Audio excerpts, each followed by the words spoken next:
When you first see your chiropractor, you may be among the many people who ask, "How often do I need to come?" Often the answer you may want to hear is once. But chiropractic care, like most things that are really good for us, rarely makes a long-term difference to your health and wellness after just one visit. One reason for this is that it usually takes years for the problem to develop that motivates someone to first see a chiropractor. And it can take many visits to the chiropractor to correct that problem. One way of looking at it is that it can be like the 1,000th straw that breaks the camel's back.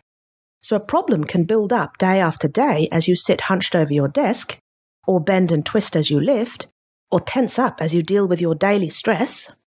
And then one day you bend to tie your shoelaces and all of a sudden something hurts. You can rest assured that tying your shoelaces isn't what caused the problem. It's simply the 1,000th straw that broke the camel's back, and that's why you're hurting. There will usually be changes to the way the supporting muscles in your spine work that build up over time until the muscles can't cope anymore and symptoms appear. So seeing your chiropractor can be a little bit like going to the gym. It takes time, frequency, and follow-up. Working with you to correct the problem and help your brain and muscles in your spine to communicate or talk with each other again so that you can regain the stability that you need to function properly and resolve your aches and pains. But how long will this take, and how often do you need to be checked by your chiropractor? Well, everybody is different, so your chiropractor will be guided by their clinical experience and what your goals are when they recommend a care plan for you. A new research study was recently published that suggests that in the early stages of chiropractic care, the more often you get adjusted, the better the results you enjoy. And this can also be better for you in the long term as well. In the study that was conducted by scientists in America, they looked at 256 people who had chronic regular headaches and divided them into groups who either received chiropractic care once a week, or twice a week, or 3 times a week for up to 6 weeks. Or they received no chiropractic care at all and instead were given light massages over the same 6-week period. Previous studies have shown that people with this kind of headache often respond well to chiropractic care. So the scientists in this study were most interested in how many times per week that it was best for the patients to get chiropractic care.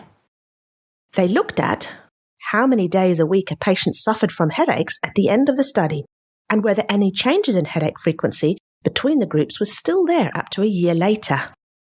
What they found was that the patients who were seen by their chiropractor the most regularly, so up to 3 times a week, had fewer headaches than those who were seen once or twice a week, and they were much better than the patients who received no chiropractic care at all. And in fact, after 1 year, the patients that had been seen 3 times a week had more than 3 fewer headaches per month compared to patients who only received a light massage. So these effects obviously lasted. This study was done in people with chronic headaches, so we can't be sure if the same differences occur in people with other problems who see a chiropractor. A similar study in patients with chronic low back pain did find that people who were adjusted more often had the best results, but the results weren't as clear as this study done in patients with headaches. What these studies suggest is that seeing a chiropractor more often when you begin care has real beneficial long-term effects to the way your spine and nervous system works. But how much you benefit may depend on what's wrong with your spine when you begin care. So when you go and see your chiropractor, know that their recommendations for your plan of care is based on what their clinical experience tells them is best for you, and that the research suggests that more frequent adjustments has the biggest positive impact on your health and wellness.